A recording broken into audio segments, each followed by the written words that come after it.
By the time you're watching this, Will Smith smacking Chris Rock on live TV, it's going to be old news, but the analogy is apropos enough that I decided to still bring it up even though it's not instantaneously topical. If you're buying a home in the competing market of 2022, you thought it was going to be fun. You probably felt like Chris Rock up there hosting the Oscars, and all of a sudden, bam, Will Smith walks up and clocks you. That's the 2022 housing market, walking up on stage and smacking you around. And then, just to make it even worse, then the 2022 housing market goes back to the seat, sits down, and starts to cuss you out. What the hell just happened? Well, I'm going to tell you how that works in the 2022 housing market. And if you want to keep getting these updates, hit the like, subscribe, and bang that notification bell, and you'll find out what's going on in the 2022 housing market every week. What's up, my How to Buy a Homies? David Sidoni here to help you navigate the home purchase process. You know, making sure that you can dodge that Will Smith haymaker. Didn't see it coming, but it's happening. So guess what? 2022 truth bombs coming your way today. I know, the 2022 home market buying update.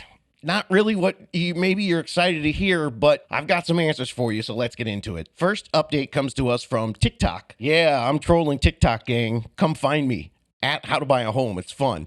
Now, there was a realtor in another part of the country because he was looking at $250,000 homes. That's how I knew he wasn't where I live. A $250,000 home hit the MLS. Now, the MLS, for those of you who don't know, it's the multiple listing service, and that's where realtors post homes for sale. It's got exclusive access, and it's for licensed agents only, and it provides information that is, industry specific, agent to agent stuff. Lots of times we'll get information there that you won't see on the public site. Your agent can also set up a specific MLS search for you, and that's what this guy did. So this buyer was getting their up-to-date information, and that's what the MLS does. You get the stuff before Zillow and Redfin. They take it all from the MLS. So the agent sees, oh, cool, $250,000 home. That's what my guy's looking for. So they get that auto search alert, lets them know they've got a home there. In their buyer's criteria, they call the listing agent right away and make a reservation to see the home as soon as possible. Well, the earliest they can do is get an appointment for the next day. So go home, go to bed, agent gets up, goes to the office, prints out the MLS, all excited to get it ready for the showing he's got that day. Takes a look at the realtor-only information on the MLS and listen to what the listing says now. Seller says she can only look at offers above $300,000. Remember, this was listed at $250,000. So please don't waste your time if you're below. Damn, girl, she got harsh all of a sudden. We have offers in hand above $300,000 already, so please call or text to see if your price is even competitive. We had 150 showings and we've only been active for 24 hours. So gang, whatever juice you thought you had going into a negotiation, well, time to chow down some humble pie. I'm stoked that you saved all that money over the last few years and you're ready to come in like a big, shiny, amazing buyer and you know the seller's gonna pick you. Gang, it's time to know your role. The game has changed, and you may have been a big knight or a rook or maybe even a queen or a king, but now you've shrunk to a little pawn. You're actually less than that. You're half a pawn. I've never even seen one of those, but I just made it up. Unless your offer and your buyer's agent stand out to that seller, what this listing agent is telling us is you're merely an annoyance to the seller's agent. That's the incredible thing about 2022. You write an offer, you're good to go, you're excited, but if you're not exactly in the top tier of what they're looking for, not only are you not going to get a counter offer maybe, and are you probably not going to get the house that you want? Oh no, even worse, you're annoying to the people trying to sell their house. That's the reality of 2022. Another story I heard is that a realtor representing a buyer tried to get their offer accepted on Friday. Now that's a smart move because what they're trying to do is get it accepted before the seller could show the home on the weekend to all the mobs of potential buyers coming in. So what they did was they put in the offer at a competitive price with great terms, and then they threw this in. If the offer is accepted by midnight on Friday, buyer will contribute an extra $10,000 for the seller's closing costs. Now, this is great. This is a tip that I've given in the past, covering the seller's closing costs. In the complicated art of offering over what the house is listed at, which means you could go into over what the home could appraise for, it starts to get complicated, and you as the buyer might be asked to kick in the gap between the appraised value of the home and your agreed upon high purchase price. So working these bidding wars in 2022, the agreed upon purchase price, it's often well above the last comparable sales. Now, the comparable sales are also known in the real estate world as recent comps. That's because, all the realtors are just way too busy and things are moving way too fast for them to actually say the full phrase, recent comparable sales, recent comps. Be fast, be snappy. So let's say you offer $400,000 on a home listed at $350,000 and the recent comps are all at $350,000. Well, now you might be asked to waive the appraisal, which means that if your $400,000 offer gets accepted and the appraisal comes in at $375,000, you got to come up with an extra $25,000 over and above your down payment and closing costs, because the loan will only go to the appraised value. That's as high as they're going to loan you money on it. And you can't decrease or move your money around. That's as much as they're going to give you, and the rest needs to be cash. The reason for that is because the banks are trying to protect their risk, and they're only going to loan to what is considered to be an appraised value from that neutral third party. By offering $10,000 to the seller in the form of paying their closing costs, you can now offer a purchase price of $390,000. Now, it's still going to net the same amount to the seller, since they would have to come out of pocket for their closing costs in any other $400,000 offer. They may have netted $10,000 less on their price, but by paying $10,000 of their fees that they're going to have to pay anyway to sell the home, you're netting them the same profit as other $400,000 offers. But you're reducing your exposure to the appraisal gap by $10,000. Now, the extra that the buyer agent put on this $10,000 closing cost incentive is that they're also offering this enticement with a Friday at midnight Cinderella Stagecoach pumpkin clause.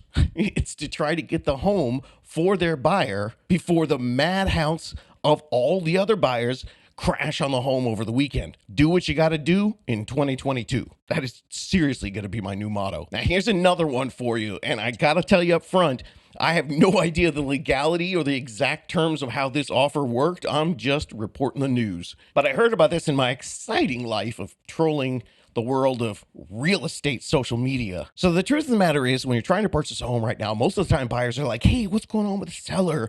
I've been doing this 16 years and I have people all the time asking me, well, just ask the seller what they want. Let's see what we can give them. That's great if you're the only offer on the plate. But guess what? You're not only the millionth offer that's coming in. You're the millionth person trying to go and look at the home right now. So sucks for you and for many buyers, including some of mine.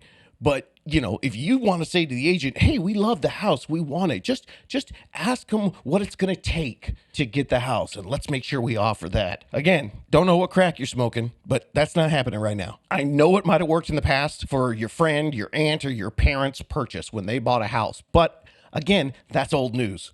Economies flip, and buying and selling anything has no one set of rules that work in every single market. This isn't just for houses. This is for everything. Supply and demand in the current economic situation, that controls every negotiation. And the sooner that you realize that there are no overall tricks, rules, or hacks, everyone wants to find those things to make sure they don't get cheated. Well, it just doesn't work that way in a fluctuating economy. Unless the tools and tricks and hacks that you found were newly formed from this week, not even last month, but from this week, based on the current supply and demand for what you're trying to buy, not even just houses. That's why the podcast is a weekly podcast and not a PDF. I didn't put out there, hey, here's the perfect tricks to negotiate buying a home. I'd have to edit that damn thing every week and then ask you to re-download it again. And just so you understand, this works both ways, against buyers and for buyers, just like it works for sellers right now, but occasionally this can work against sellers, depending on the market. Think about it this way. If you wanted to sell your car in 2021, when the supply chain decreased the inventory on cars, you had a whole new set of rules for how to sell your car, right? You got more than the blue book value. Why? Because the market had changed. So you need to take the same mentality going into this market. In this buyer's story in the 2022 housing market, the listing agent was not giving away any information to the buyers beyond the fact that the offers were well over list price. That is a phrase I can't wait to never hear again. Understandable that they didn't reveal exactly what it's going to take. They're not going to reveal those numbers because with multiple offers and multiple bidders, by giving little information, perhaps a few buyers would shoot for the moon and overshoot even what they thought was their top number in order to get the home. If you don't believe me, call me after you've written your 5th or 6th or 7th offer and gotten rejected and tell me how you suddenly went 20,000 over where you thought you would never ever go. It happens. So this buyer's and buyer's agent looked at the sold comps. They saw how far over list price the homes had sold in the last month, and they realized it was a lot. So they decided to offer $165,000 over list price. I know. Butt cheeks clenched and you're freaking out right now. This was a high value home. But how many of you think, whoa, that's crazy? Well, what they saw was that people had been closing homes $200,000 to $250,000 over the list price in this area in the last month. So 165 over listing price, that wasn't even totally out of control. But again, they wanted this house, so they still wanted to be competitive. So here's what they did. They added a different incentive. They offered to pay 2 years' salary to the seller. Talk about thinking outside the box. 2 years' salary. What that does is it reduces the appraisal exposure by, I think the technical term's a buttload, and it nets the seller some serious profit, not just at the sale, but over time. If it sounds crazy to you, you got to know that in some parts of the country, I'm hearing offers going 50%, and I heard one that closed 79% over the list price on luxury homes. 500 to $1 million over list price for a $1 to $2 million home. That's what's happening in the luxury price range. It's true. And my camera guy, his eyes are about to fall out of his head right now. 79% for luxury homes. As I always say, if you're concerned about what you're doing with your money on a $250,000 purchase, watch what the rich people are doing at the $1 million and $2 million price range. Are they going over list price, or are they holding back and waiting for a crash? No, they're paying 50 to 79% more. And I always think those people at that price point who are buying houses today, they have to have some knowledge and some smarts because they are in the position to buy a $1 to $2 million home. And so at some point, they had to know what they were doing to get themselves in that position. I once had a very savvy client of mine who could afford to buy a $3 million home back in 2009. Now, if you haven't studied your history, 2009 was a crap show. The market, the real estate market had dropped, and the stock market had dropped, and everything was falling apart. We were in the Great Recession. So what he said to me was he had plenty of money to buy a $3 million house, but he asked me to find him a rental in the $3 million house neighborhood. That was going to cost him $6,000 a month instead of buying, which he totally could have done, no problem. So, of course, I went into my spiel, rent versus buy. You know it's going to cost you $72,000 a year in wasted rent. And he says to me, yeah, but just give it a year or two. I'll bet I'll be able to get one of these $3 million homes for $2 million. And I'm in a position that I'm cool if I take the risk and I lose $72,000 a year if I'm wrong. So after I poop my pants, then I said, all right, cool. Whatever, dude, your money. So I helped him do it. And fast forward 2 years later, and he was right. And he bought one of the homes in that neighborhood. In fact, a larger home than his $6,000 rental for $1.85 million. So 2 years at $72,000 a year, it cost him $144,000 in rent, but he ended up buying a home at a discount for $1,150,000 off.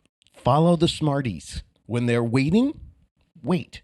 If they're not waiting, guessing they know something that maybe those of us down here in the lower middle class, regular middle class, upper middle class, maybe something we don't know. Which brings us to our next topic, which is another thing I'm hearing that a lot of people don't want to deal with the bidding wars. So to get away from the bidding wars, they're going to buy a new build, a new home. Plus, buying a new home means they get a new home that's clean as a whistle. And that means it's time for another edition of Why Do We Say That? It describes the whistling sound of a sword as it swishes through the air to decapitate someone. Clean as a whistle. Now, why would I bring up such a gruesome story? Well, because if you're thinking that buying a new build is going to be clean as a whistle, I want to prepare you for some, potential Marie Antoinette possibilities. It's not necessarily going to be that quick fix that you're hoping about. Hoping about? Again, grammar with David.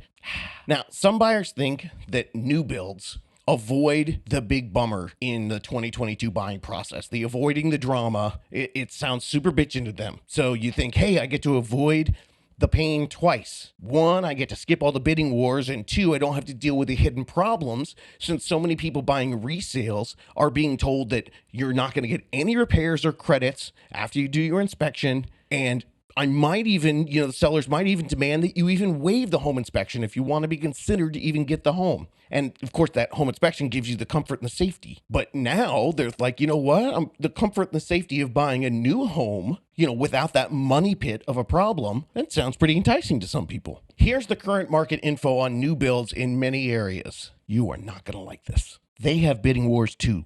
I had a recent listener in Austin, Texas, get on a waiting list for a builder. This is the one that they liked.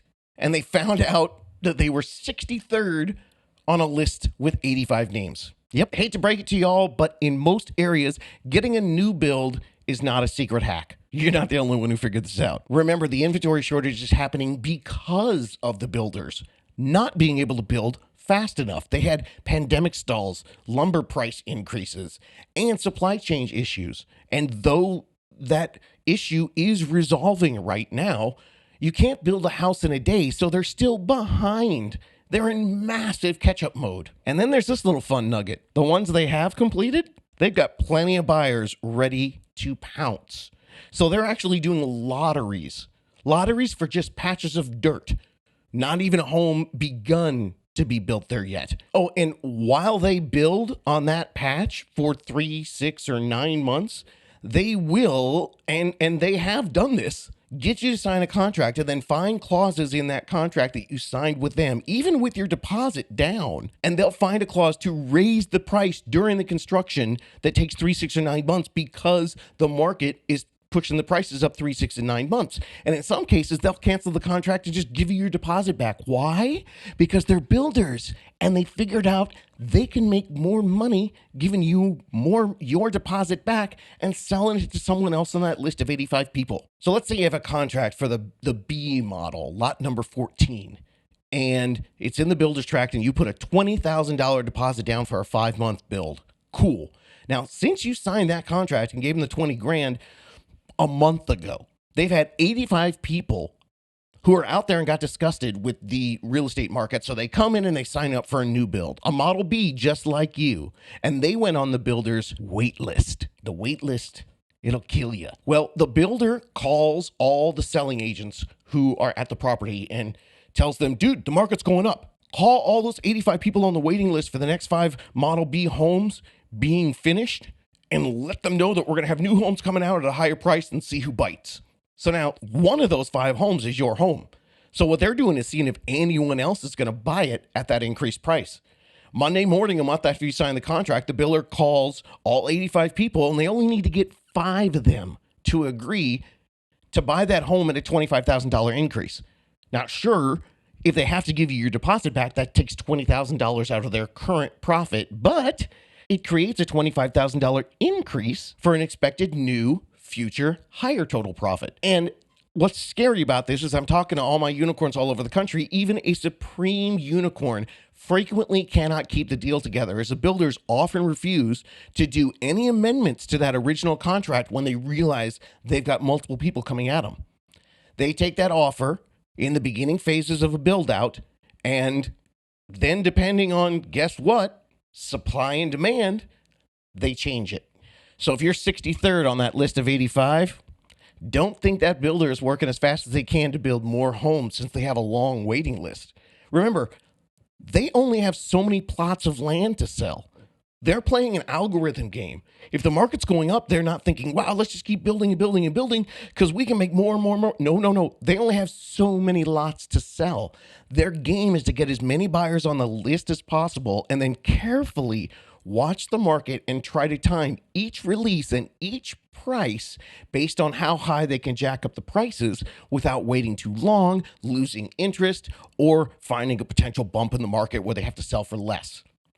They have deep pockets and can keep the investors happy by promising larger returns a little bit later on because they're going to do a trickle release rather than dump all the homes all at once, sell them off, but maybe leave some money on the table because the market's going up.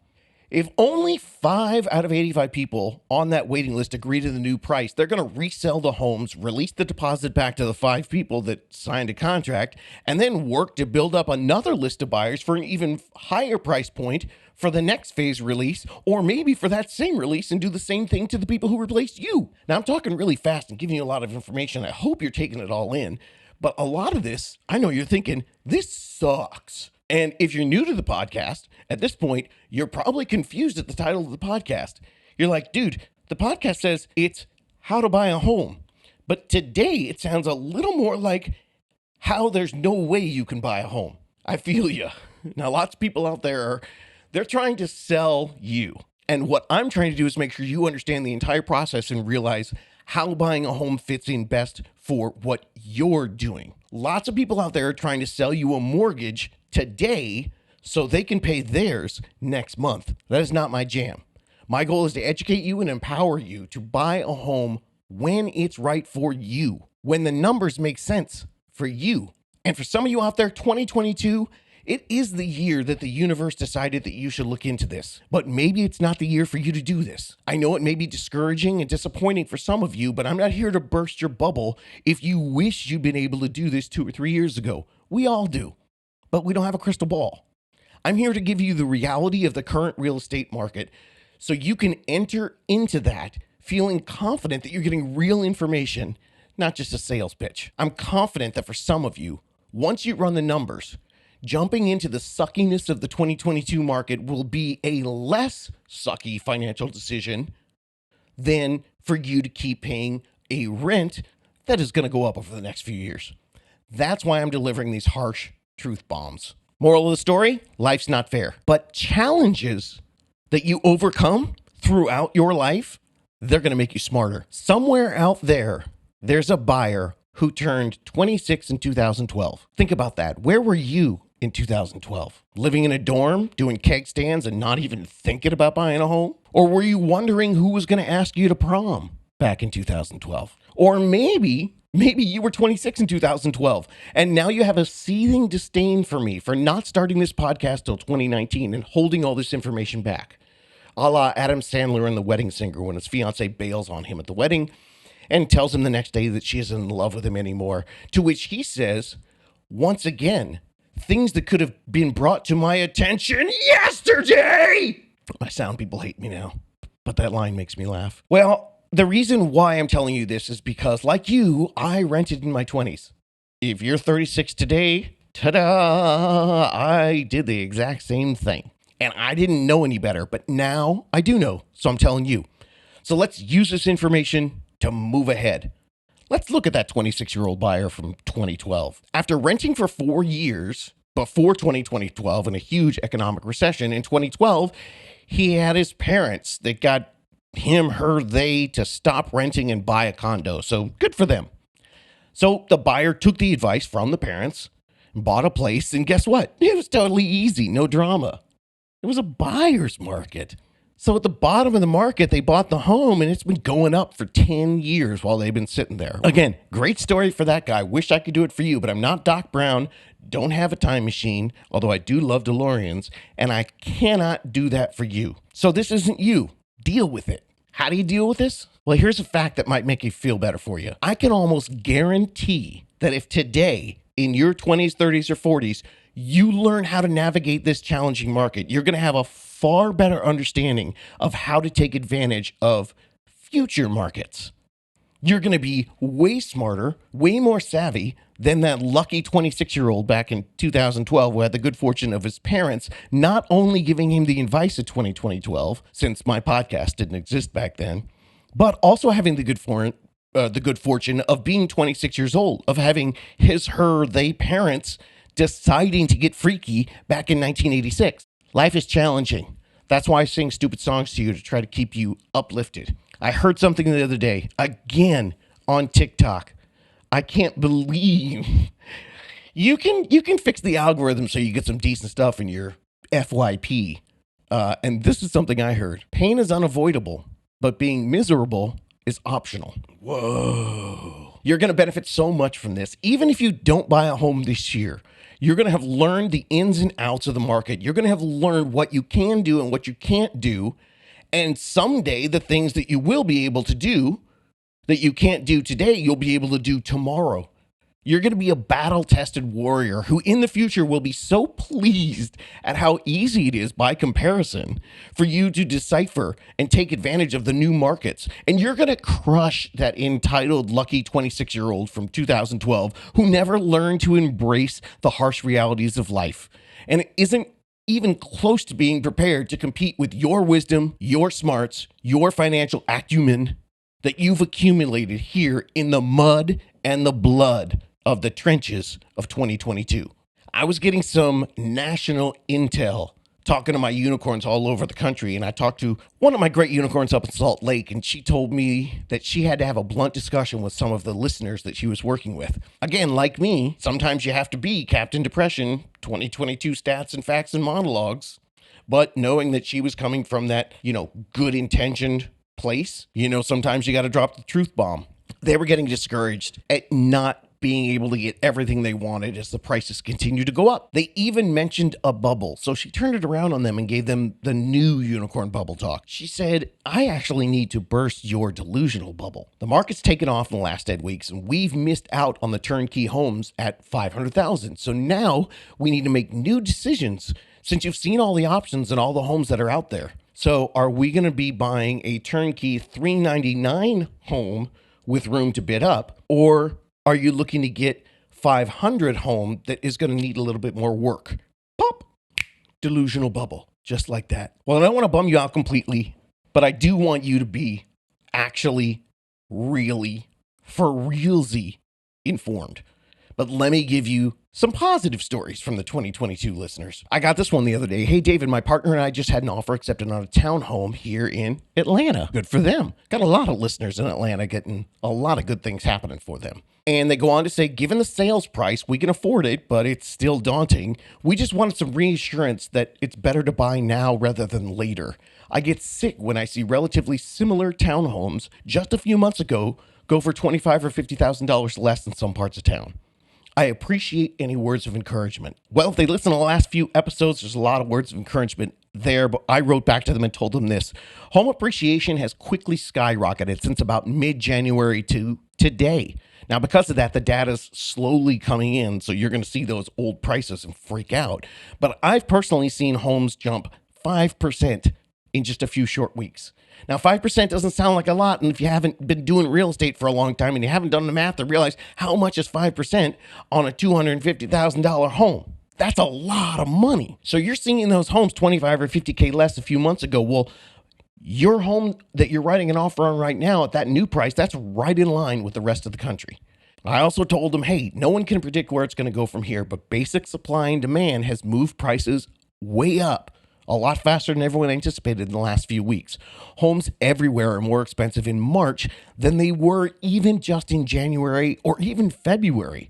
And that's likely to continue through the summer and the rest of the year, even with interest rates going up. So why such a fast and crazy jump in the market so early in 2022? Okay, let me give you some of the data now to back up all this craziness. Remember all the stuff that I reported to you at the end of 2021 and the beginning of 2022? No, David, I don't remember every podcast I listened to, especially not from 3 months ago. Okay, let me tell you about it. All the forecasts from leading economists back in 2022, they were, or the end of 2021, beginning of 22, we looked at what they said, and they said that 2021 saw that home prices had gone up an astonishing 19% per year. That's not normal, everyone.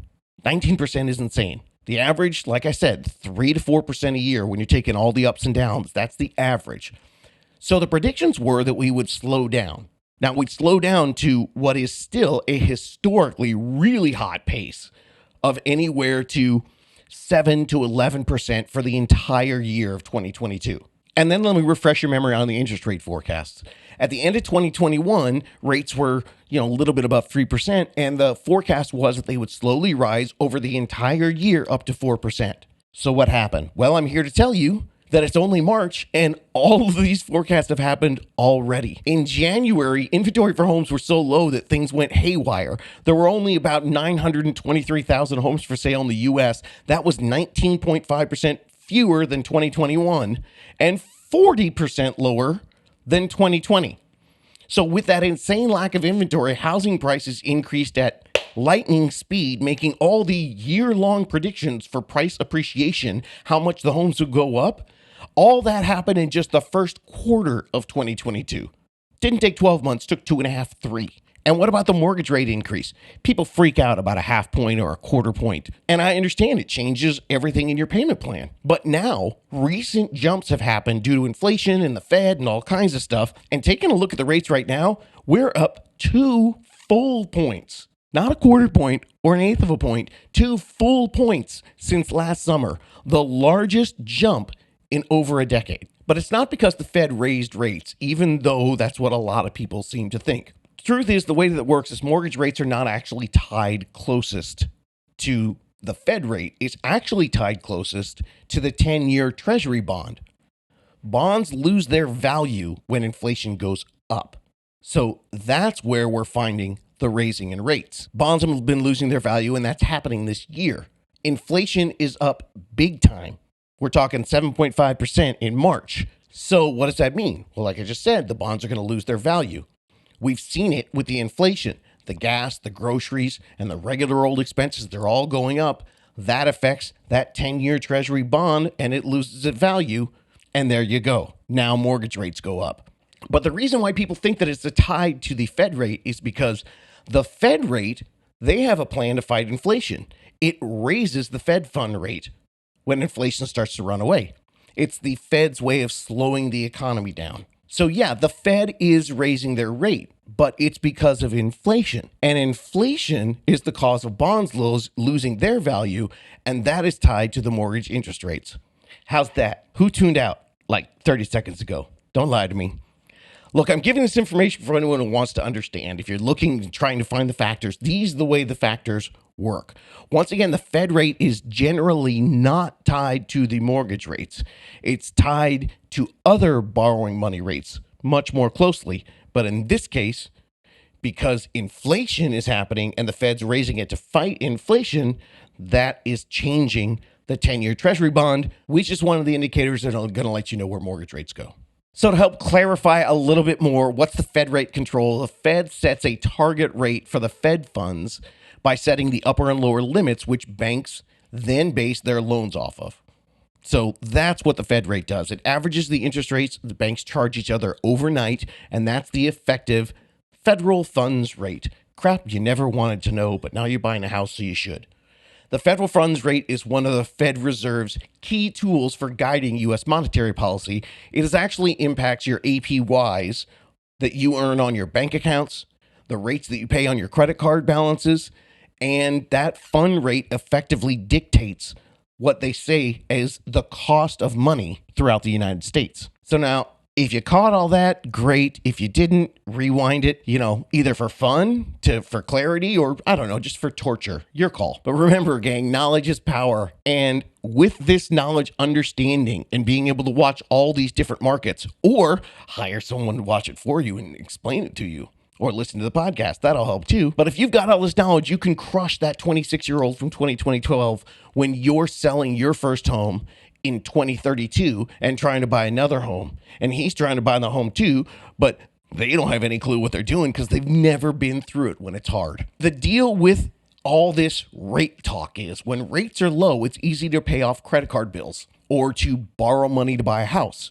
So with low interest rates, that encourages spending. And now with demand for products being high because we've got supply and demand and inflation problems, well, then prices are going to soar. So the goal is when the Fed raises interest rates, it's to lessen people's desire to spend and lowering demand on all these other goods, it's eventually going to lower prices overall, and that could trickle down to the housing market. And that's good news for you. See, I told you I was going to give you good news, but then you were like, dude, I didn't realize it was going to be wrapped in 3 minutes of CNBC finance talk. The bummer is inflation's got other bad news, but it's something that you should be aware of if you're trying to go through this whole should I buy a house process. I know that it already sucks when you're trying to fill up your gas tank or just buy some groceries and you get your butt handed to you when they tally up the total. But if you figure out how to buy a house, but this piece of bad news is actually some good assurance if you're figuring out how to buy a house. It's a positive incentive as you're fighting this difficult fight to purchase in these monster challenging times. Because guess what else inflation is pumping up through the roof? It's actually an apropos analogy, through the roof, because it's the roof that you rent. Rents are up 15.9% so far in 2022. Thank you very much, inflation. So the moral is this market is nuts, and you can play behind the scenes and help get yourself ready during all this psychoness so you can pounce when you've got all your ducks in a row. Here's some encouraging words from listeners already hooked up with unicorns and in battle. Just a few examples. Thank you so much, David. The unicorn is super nice and knows Grand Rapids really well. She got me a contact with a local lender that also assisted me with credit repair and those plans should I need one. Once I catch my mom for a day next week, we're going to be scheduling an appointment and talking about a cosigner. You never knew about that, but it's something that it's not for everyone, obviously, but there is the opportunity for you to talk to someone about your plan and see if that is an option for you to move things quicker than maybe you thought. Love that. Plans in motion. Here's another one. Hey, David, my partner and I had a nice long talk with our unicorn and are feeling good about her as a realtor for us. Thank you for taking the time to refer us to her. To be honest, I definitely used the stress test questions you gave to interview a prospective realtor. I love that. They thought they were like calling themselves out. I'm fine with that. They continued, but she did great and we're feeling very comfortable and continuing forward with her. And hopefully we're going to buy a house in the next half year or so. I have to say your network you guys are a part of really sounds like a positive approach to the field. I had to ask her why a realtor from Florida was being recommended by one from the opposite side of the country. It's totally cool. Unicorn Nation. Look, the whole unicorn thing just fall out of the sky. I've been networking with realtors who work the same way that I like to work in the same coaching programs, as a matter of fact, the ones that work by relationship, not by just transaction, not turn and burn.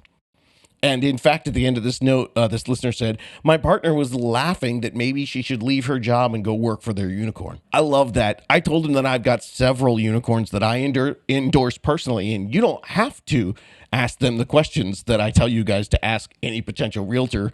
But the cool thing is, go for it, because I totally trust these folks. They're like-minded people I've been working with since 2005. It helps that over the years, I've weeded out a lot of the weenies and I can get you to a good unicorn.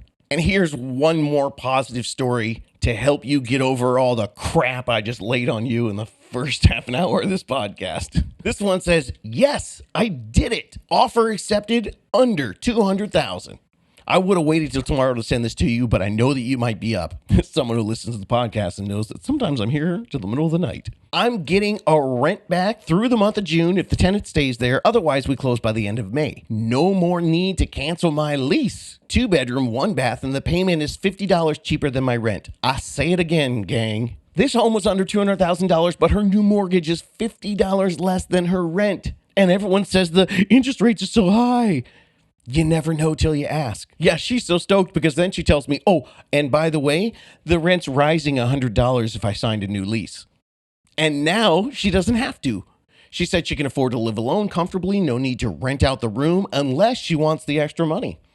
The HOA was only $300. Those of you who haven't looked into it, that's not expensive. Get ready for it. And she said that as she was writing the offer, that she binged 6 hours of the podcast to settle her nerves. Thanks for your help. This is an incredibly stressful process. You made it easier. Couldn't have done it without you and from the start. And it all started with you, sir. And then she says, if you thought I was going to stop listening to the podcast, you're wrong. I hope you're doing well. Get ready to add me to your wall of success. That's the wall behind me. Got pictures of all kinds of listeners that have managed to purchase a home. And this is a great story. This is my person who reached out to me and said, I got a great job with Amazon. I love it, but it's just a regular job. Can I really buy a house? And I was like, you know what? Let's talk to a unicorn. Let's run your numbers. So now she says to me, get ready to add me to your wall alone. Now that means she bought it by herself. She's totally stoked. And then she says, I'm going to be holding a sold sign with a smile bigger than the one on my Amazon van. That's awesome. Okay, no, so if that story didn't pick you up, I know things can be tough when you're out there and you're like, great story, Dave. What about me? Okay, look, I've got something else for you. If you need a pep talk, call this number. I'm not joking. Call this number, 797-988-8410. It's a school project where kindergartners give you a pep talk. I actually had some sellers that were selling their house and the buyer bailed on their house. So they lost the sale of their house and they lost the dream house they were trying to buy with the proceeds from the sale of their house. It totally bummed me out. So I talked to my partner here at the How to Buy a Home podcast, and he said, dial 797-988-8410. Call them and a kindergartner will give you a pep talk. It's awesome. So when your offer gets rejected, not if, when one of your 2022 offers gets rejected, because odds are it will, call 797-988-8410 and go through the dial prompts, and you can ask a kindergartner to give you any different style of pep talks. It's awesome. I'm not going to spoil the jokes because they're really good, but when you listen, send me your favorite because I have one that totally was awesome. Run your numbers, believe in what you're doing, and if you want to get mad, I feel you, but get mad at your parents for not procreating earlier so you couldn't buy a house in 2012. Sorry. This is what we got. So let's take advantage of it. Check out the YouTube page. Help us spread the word with comments, 5-star reviews, and even better, written reviews on Spotify. Yeah, Spotify's doing reviews now. Or wherever you listen to podcasts, dump a review there. It really helps. Follow David Sidoni on Instagram and find me on TikTok at How to Buy a Home at TikTok. I'm there. I'm dancing. I'm getting stupid. But the point is, I'm trying to reach everyone before they listen to other people on TikTok telling them horrible advice. So let's get the conversation started and help people out there scrolling through those trending videos, trying to find the one place that they're not going to get just trending topics for first-time home buyers. They're going to get the real, my truth bombs on real estate. We know people are listening out there on TikTok, but it's time to get the truth from someone who actually cares about them and knows what they're talking about, instead of the dude that just went viral for no reason. Remember the 3 Ps when you're trying to buy a home in 2022. Patience, persistence, and perseverance. And if you feel like Will Smith and you're getting the urge to go for that 4th P, punching people, well, chill out, mellow, unwind, brah, take several seats, ease off, show some restraint, no punching. Try this P, planning, and then you can do this.